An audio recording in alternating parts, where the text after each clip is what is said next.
And here's a frustration we all have. Summer road repairs taking longer than we'd like. Well, in fact, one viewer emailed us about this project on South College Avenue in Fort Collins. She couldn't understand why crews put down 2 different layers of asphalt. So we took that question to CDOT engineer Keith Schaefer. Here's his answer. The bottom lift of 2 inches was done to level out the drivability surface and that we gain compaction over the milled surface.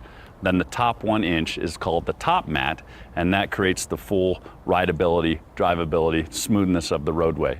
All right, so the first layer is to level out the surface, the second to make it smooth. And by the way, yeah, this is just phase 1 of that project on College.